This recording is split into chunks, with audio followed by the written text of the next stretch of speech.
Jamaican-born reggae star died Monday at the age of 66. Rankin, who was born Leonard Ford, was involved in a head-on crash north of Toronto. Before the bright lights and big stages, hip-hop in Toronto was born in the basements, block parties, and back alleys. These are the origin stories of the culture that shaped a city with Gama. I'm a Kazi and the ox walk through the valley of the shadow of death. We fear no evil. Big up Louie Rankin, man. Big up Louie Rankin, you know. What memories come to mind from that day and everything that happened after, unfortunately? Well, that day was just like, you know, them times, the memories that come, you know, it's just like those times we were just always having fun, jokes, you know what I mean? Just enjoying life. Every day was like a movie, you know? That time when I was in Louie Rankin, it was never a dull moment. Every day we had something to do, some media thing, some shows, some traveling, jumping on the plane, some kind of thing. So it's just good memories, you know what I mean? The best. The time I was managing Louie Rankin was about 10 years. And I have many good times in my life. That was one of the best times in my life, I would say. But I had many good times throughout my life, but that was one of the best. It's memorable. Memorable, very memorable. So how did Louie's passing impact you personally and professionally? How did it affect me? Yeah. Well, it's ironic because I have a lot of people that passed away, like coming from the background that I'm from, coming from in the streets and living this lifestyle that I live. I was gang banging for a very long time, and I lost a lot of people, and it kind of numbed me over time. It made me kind of numb over time. And I also lost a lot of family members too, closer family members, family getting old, sick, and all this kind of stuff. You know, I even lost a young nephew too, 7 years old. But these are the two people, Louie Rankin and my nephew Carmelo, who's 7 years old, died from cancer. That won't be expected because 7 years old died. But Louie Rankin overwhelmed me when he died. When I heard it the day, I just couldn't hold it back, and I shed a lot of tears and cried. And I had to call one of my mentors and talk to him about it and stuff like that. And I just broke down on the phone and whatever, you know. Just get down, go down, get out of here. Yeah, it was like when I heard the news, I remember that time when we were in the studio and you're telling him about that road that leads up to his house, that you said you don't like how that road is, especially in winter, because there's no lights or anything like that. And then to hear that you had in the car accident, like that kind of hit me when I saw it, because I remember that conversation we had at the studio. Oh yeah, well, before I get to that, I need to tell the story of how we passed and what happened, and then I'll get to that because it all ties in. So basically, the day before when he was passing away, that time we that's the first break. That's a break that I had with him. Like I was managing for like 10 years. And that's the only time like I had a 1 year break with him, not managing him and whatnot. And that time that's the time when he went to work with DJ Khaled and Nas and them, and they called him to do the video and whatnot. And then after when he came back from that and he was back in the city, he had gotten some like DUIs and stuff like that, drinking under the influence. Yeah. And that was a problem he had with drinking and driving, and he used to get into problems with that. And he got a DUI, so he had to deal with some court stuff and different stuff like that. And then he came to me, and then he started back checking me, and he used to come to my condo, and he came over to my condo a few times. And then one day he was there and finally came. Like the third time now he came over, and then he's like, "Yo, come on, I want to talk to you," and this and that. And he's very aggressive. That's how he's a very aggressive kind of guy, but it's all love. And he likes to hug you up, and you know, he likes a lot of body touching and, you know, hold you up and like this kind of way. So he grabbed me up and said, "I want to talk to you." And he grabbed me and pushed me into the room, into my bedroom in the condo. And we went inside there and we were talking. And he said, "I want to talk to you in private." So he took me in there because other people was in the studios. I always have an entourage and whatnot. He took me in there and said, "I want to talk to you." I said, "Yo, what's up, yo?" He said, "Come up. I want you managing me back. You know, I want you to manage me again. You know what I mean? I'm gonna get off of the camera, man. Let me put this cat inside of it, because he's just gonna keep to be on camera. Yeah, he likes to be on camera. Just getting in the way. Yeah, but anyway, so then when he took me in the room, right, then he said to me, "Yo, come up. I want you to manage me again." You know what I mean? These boys, them what I'm dealing with is like they're taking me for an idiot. They take me for a fool. Like, I don't like how they handle my business. And then I handle my business good. And I'm not getting the money what I'm used to getting. And then when you manage me, everything always go good. Me and you go good and you understand me. And me and you can relate and I can communicate with you and this and that. And I want you to manage me back. And then he says, guess what? I just talked to Sony Records. Sony Records contact me and they told me they have $2 million, 2-point-something million residuals from the Belly movie. You know what I'm saying? And he says, yo, you have to get that money there. And I want you to call your lawyer and then link them up with Sony lawyers so we could deal with all of that business and then we could get that money. You know what I mean? And I said, all right, no problem, General. You deal with it, you know what I mean? So he says, I said, I'm gonna call my lawyer, was Eb Reinberg at the time. And Eb Reinberg is a big lawyer. He's still a big lawyer in Toronto. I have Eb Reinberg. He's one of our top entertainment lawyers. He represents all the up-and-coming artists here. I'm good. And he also does T-Dot Fest and the Canadian Urban Music Conference that happens on the long weekend, Labor Day long weekend. So, I'll leave it to you. Okay. Hi. Okay. So I'm here with Eb Reinberg. So what's up? Why are you here and what do you do? Well, listen, I am a supporter of Canadian urban music. That's what I do. In many different facets. I'm an entertainment lawyer, so I represent a lot of the acts that are coming out of the six, coming out of Canada, touring in the U.S., touring in England, you name it. I'm the guy who's behind all of them here. Down there in Yorkville and stuff, and he represents artists like Pressa and many different other artists and stuff like that. That's in the No, industry. he used to have the T-Dot Fest event that he used to do each year too. Yeah. And there's a lot of things. He used to cover some of that. Yeah, there's a lot of big things. T-Dot Fest, all of that. Big up Eb Reinberg. If you want a good lawyer, you contact him. But anyway, I contacted Eb. I set the appointment. If I recollect correctly, it was for a Tuesday, and the next Tuesday coming, that was on the weekend. Louis talked to me or whatever, and it was for Tuesday and set it up.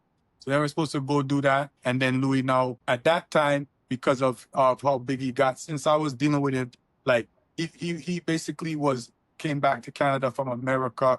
I think he did get deported or sent back to Canada, and he originally was living in Canada, which a lot of people didn't know from China, but he was over in America and whatnot.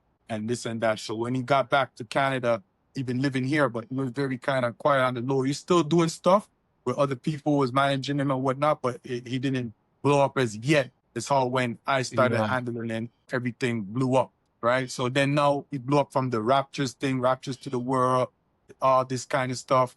I was invited many times by the organization to come to the game on the court side, and I never chose to.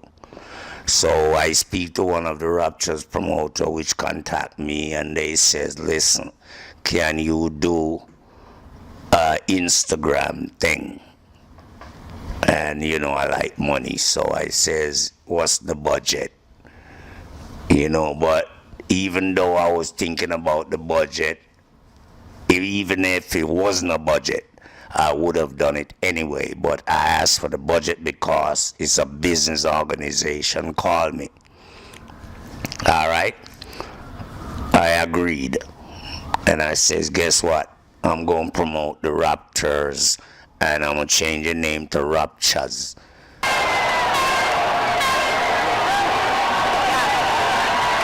And they are going to win the title for the first time because anything I predicted has to come true because I am the Dandara. So I did game 1.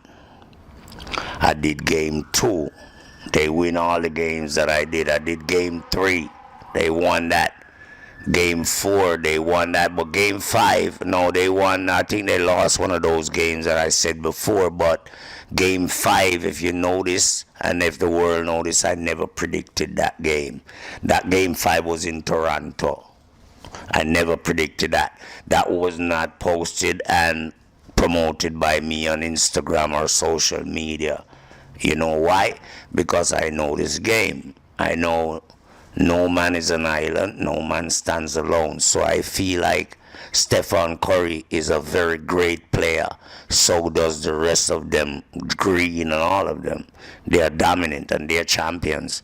So I know they're not going to go out like no fools. So I knew they was going to win game 5. So I did not predict game 5. So does happen. They lost game 5, the Raptors. Then I came out now on social media and predicted game 6. And I told Siakam, I told Van Vliet, and I told Leonard, I told all of the players, Larry, my little short friend.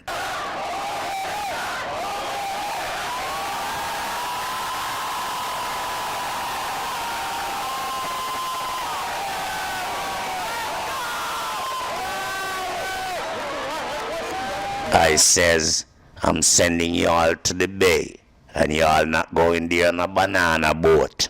Y'all going there on a private jet. Go there and murder the Warriors and bring me the title back.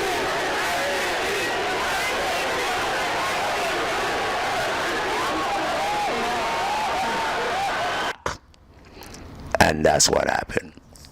And different stuff he was doing, and then came the video with Nas and Khaled, and that was like a peak now from where he was to where he got in the time frame of me managing him. So a lot of people now were trying to capitalize and do stuff with him off of the stuff I was already doing, like off of the web series. I was doing the web series with him. We had finished it at that time called You Ain't No Killer, and he was the star of it and whatnot. So then other people now started trying to capitalize off of all this momentum. Then you had these guys that they were doing and were trying to do an album with him, like this kind of way. And these guys were some prospects, some biker prospects for a big biker gang out here, one of the biggest gangs, if not the biggest. I ain't gonna mention that, because I don't even like them.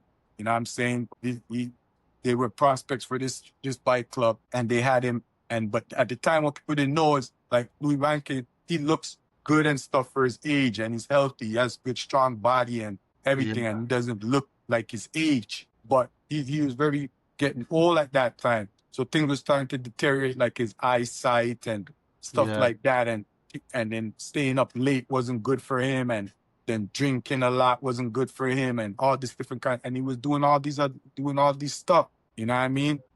These guys now, they didn't care about him like that. I used to look after him like that. When he was with me and dealing with me, he looked his best. I had him looking his best. I used to look after him, watch over him, make sure everything is right. You know what I mean? He's not too abusing and too much and whatever. But in that time, even myself, I used to smoke and drink and do that. I don't do that much anymore, you know. But so then now, those guys now had him up all night long, and they had brought him to a strip club or something like that, and had him up all night long drinking and getting high and doing all kinds of shit. And then after now, he didn't get much sleep the night. He maybe got like 3 hours sleep or something like that. And then he just woke up in the morning and then jumped on the road to drive home where we live. And it's way out. I forget the city or the town, what it's called again. To my recognition, I can't remember. My bad, but it's way out. And then after now, he jumped on the road like that. And I talked to him in that morning too. And I said, no, we're supposed to go see the lawyer today. And he's like, I know, Kama, but right now I just tired out and I feel like to go home, and I want to go home and this and that and rest myself. And he said, just reschedule it for our next day. And I said, all right, no problem. Next call I got, he was dead, And what happened was he stopped at a gas station. That was his last stop. He stopped at a gas station and he called his baby mother and he talked to her and he told her, I'll soon come home. Everything's good, blah, blah, blah. And then he left from the gas station and by mistake or accident or whatever, he went on the wrong highway. He went on he thought it was the on-board, but it was the off-ramp. It was the off-ramp and he went on board the off-ramp, and a 16, 18-wheeler truck or whatever big truck was coming, and he went and they crashed head-on collision. And that was it, R.I.P. Louie Rankin. And that was a great loss. That was a great, great loss. And I miss him a lot. I've managed and worked with a lot of artists and stuff, and he is basically one of the best, He's the one that I made the most earning, most recognition, had the most fun. It wasn't only about the money, and he's a big money maker. He's gifted like that. He has 6 fingers. He has extra finger on each hand. And even his kids, his babies that he had, the recent ones, they have it too. And he is just a money machine, a money magnet. He can make $1 million today, spend it all out, and that's what he does. And he shares, he gives to people too.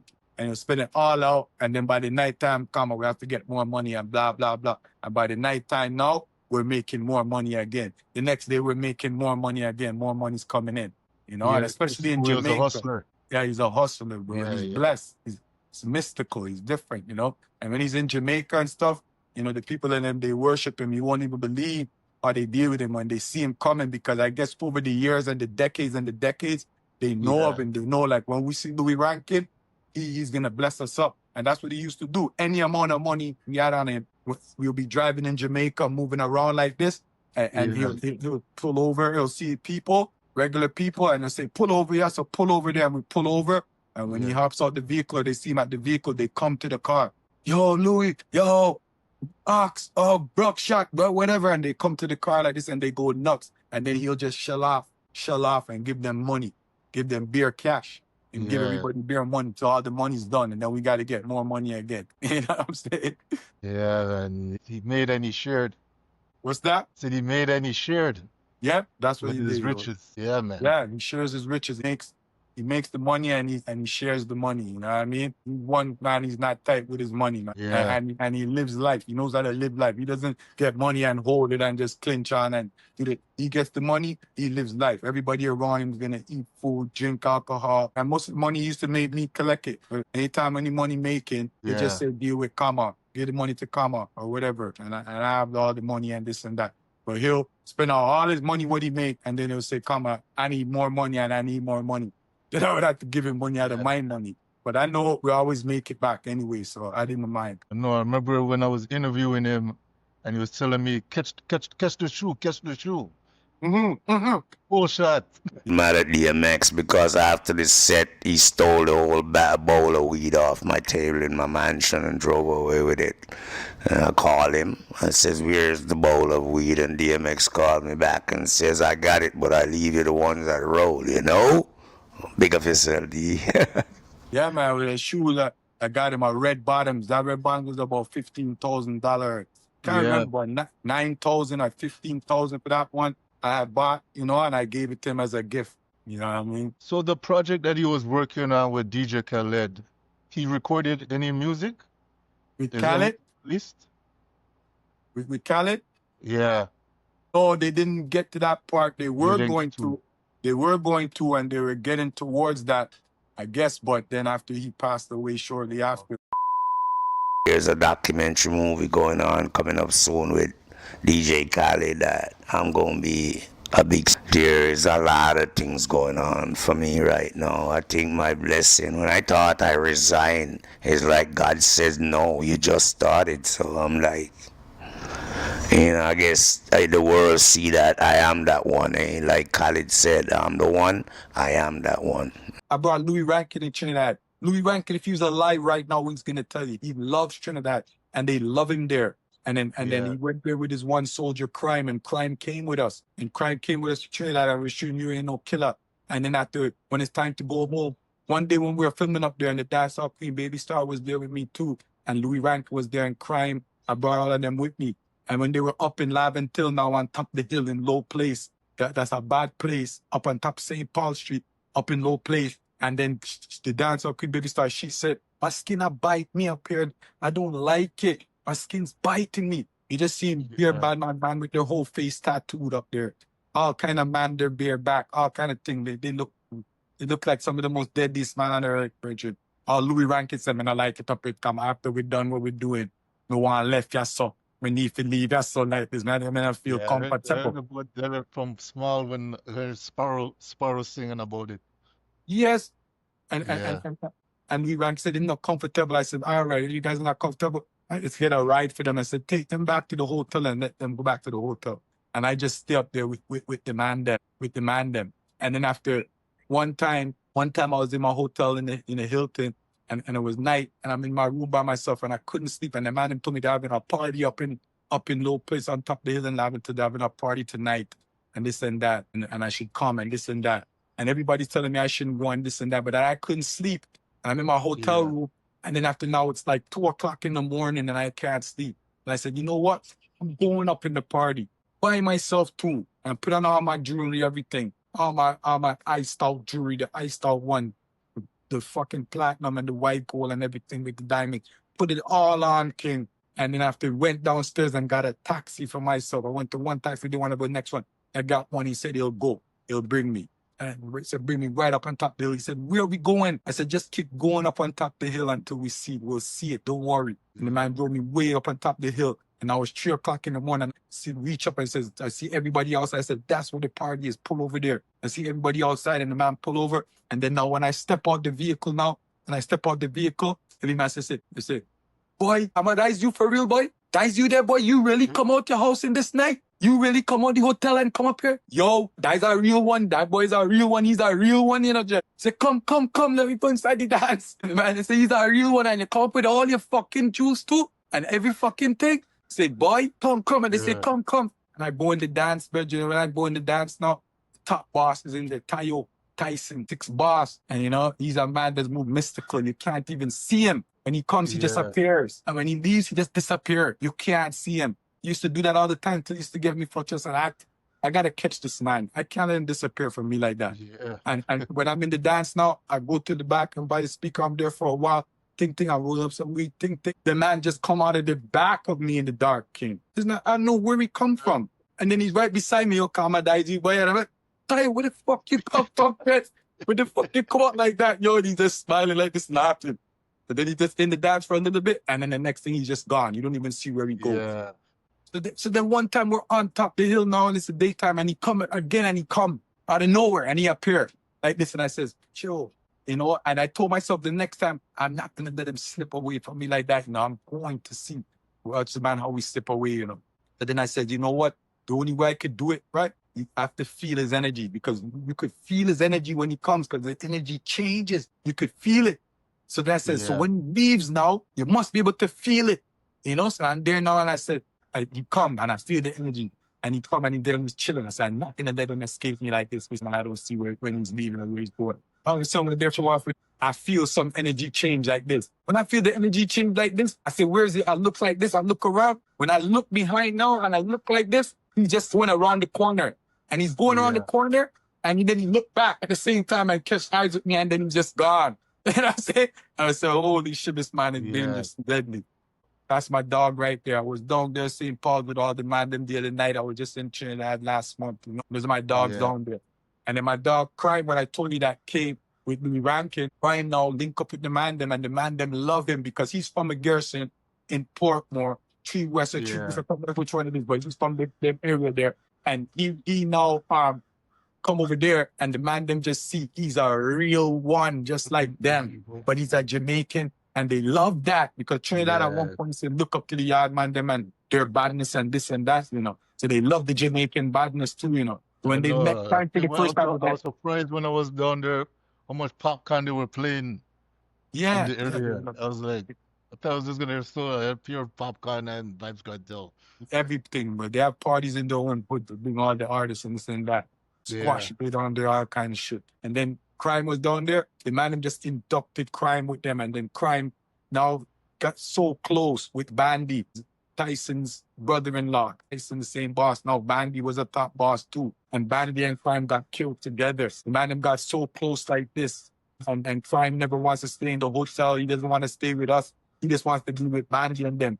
So the man then gave him his own friggin' place to live, his own driver, and like 6 girls like he has for himself, and a driver to go anywhere he wants to go. And he's rolling with the man then. But the man, the soldiers and all of them and the police and them were out to kill Bandy. They've been want to kill him for a long time. He's an outlaw. My boy Bandy, that's my next boy, rest in peace. And Bandy knew he was gonna die. And Bandy told me, so come on, I know I go and I die, and I know they go and kill me, and I don't care. And then he never used to stray out the hood. Now he start coming everywhere with me and coming everywhere with us in the middle of town and this and that, going to party with us and this and that. But then he's telling me he knows he's gonna die, so he don't care. And then I remember that like the day when I was leaving now, and then he brought his son. And he says, I want you to meet my son. This one, he doesn't be around. Because he has about 3 sons or so, right? 2 of them be around. And then he said, this one doesn't be around. He's like, this one, because they don't want people to know that's his son and all of that kind of shit. And they might try to do stuff to him, but then he brought him with me, and in front of his son, and his son's there, and he's telling me in front of him with his son, he's telling his son, "Yo, son, you go smoke a weed with me now, because this is probably the last time we'll be able to smoke together." And he's telling his son like this with me, and I said, "I bring you to meet Kama because I want you to meet Kama, and we go smoke our weed together because this is probably the last time we're gonna smoke our weed with your dad, And they smoke weed, and I smoked weed with him and Bandy and smoke and everything, and then I left and I came home with Louie Rankin. But the night now, Crime is supposed to leave with us, and we're telling Crime we're leaving tomorrow and this and that. Could tell me in my room and talking to me one away and said to me, "Kama, I'm not leaving, I said, "What do you mean you're not leaving?" He said, "No, I'm staying." I said, "You can't stay, Crime. What madness you talking? You can't stay." I said, "I brought you here with Louie Rankin, and you have to leave when I leave. You cannot stay here." He said, "No, I'm staying. I'm not leaving, Jed." I said, "What the fuck is this?" I said, "Bro, does Louie Rankin know this? That's Louie Rankin's soul, I said, "Does Louie Rankin know this?" He said, "No, he doesn't know this." I said, "Well, you have to tell him." He's shaking his head like this. I said, "If you're not telling him, I'm telling him, bro. This is not falling on me." And I go straight to Louie Rankin's room, and Crime stay in my room. And I go straight to Louie Rankin's room. I said, "Louie Rankin, Crime is talking some madness here, to me. Crime said he's not going back to Jamaica. He's not leaving when we leave." Louie Rankin said, "What you talking?" I said, "What you tell me, Kama? What?" Yeah. I said, "Yeah. Where is he?" I said, "He's in my room. We go talk to him." We go over there now. Louie Rankin said, "Crime, what you talking about? What you tell Kama?" I said, "You're not leaving and this and that." I said, "No, General, I'm not leaving." I said, "Crime, you're leaving, We're leaving the same time with me. We're not going home." I said, "What the fuck?" Louie Rankin said, "Crime, you never disobey me before. You never disobey me. You always listen to my orders when I tell you what to do." He said he's not leaving and this and that. Louie Rankin is discombobulated, doesn't know what the fuck is going on. So now we're leaving to go, and we come back. And when we come back in Toronto now, and I go sleeping now in the night, that same night when I go sleep, we come back in Toronto.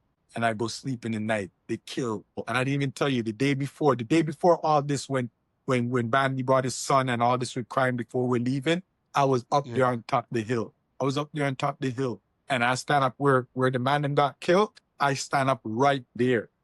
And then my belly started hurting me so bad, till I told the man, "I have to go, man. My belly's hurting me and this and that, and I have to go." And they said, "You want to go now, come?" I said, "Yeah." I said, "Bring me back to the hotel, man, please." And they brought me back to the hotel, and I gone. That same place where I stand up and my belly was hurting me so bad, Crime and Bandy got killed right there. The day after I left and came back, the man them got killed right there. And then everybody was so mad, and his homies in Jamaica was so mad, and his mom, and everybody was so mad and everything, how this could happen and everything. And then his body, they couldn't even get his body to go back to Jamaica. It was just staying there in the morgue. And then just trying to get at me again now and making it like, what happened. But they knew the real truth. So the real truth was that Crime went over there and he was going to stay there because no money wasn't making in Jamaica. And Trinidad has a whole heap of money and more opportunity. A lot of Jamaicans go there to work and all kinds of things and hustle and all kinds of stuff. So he went there to go make money and link up with the man them and make money. And the man them gave him 2 gold chain and all kind of thing, And he went there to go make money to send back to Jamaica. But they all knew that, but they weren't telling me and Louie Rankin. I was bringing him there because he's in the movie. So he's part of the movie. So he had to come. The film is parts in Trinidad because that was part of the movie. But he's not telling me they put a plan on top of that where he's going to stay in Jamaica to make money. To stay in Trinidad to make money to send that back to Jamaica. So now when he's dead, everybody's mad, but they know the truth. So then one time the man, his brethren them try to call me now and say, "Come on, you have to send some money, because you bring Crime with Jamaica and Crime dead and blah, blah." And they're carrying on with me on the phone. I said, "What the man them dealing with?" And then after Crime's sister now in the background says, "Why are you guys doing that to Kama? Why are you trying to do that to Kama for? Kama didn't do nothing wrong. We don't know the truth. We don't know the truth. We don't know, so we plan from time out. All of us in the plan, and we make the plan. Crime, I will go to Trinidad and try and make some money to send back to Jamaica." And say, Crime plan to stay. You know what I mean? It's Crime, I was just saying he doesn't want to stay in the hotel room. It's too boring. He wants to go with Bandy them and the man them. As I tell you, kind of just chill home. Next thing, but then the body staying there. His mom came there. His mom is in a problem. She's so upset. Can't get to the bottom of it. Who killed her son, this and that. And the body just staying there. The morgue is complaining. Then I just said, what could I do? I said, "You know what? I'm going to pay for his body to go to Jamaica." So then after I called the morgue, and when I called the morgue, I said, "What going on?" And I said, "What going on with my boy down there, Tremaine? Tremaine Thomas and this and that." And the man said, Oh, you said to me, I think I'm so glad to talk to you because, you know, I'm talking to all the ones in the Jamaican and they just keep cussing and carrying on, but nobody is sending no money to get the body out of the morgue.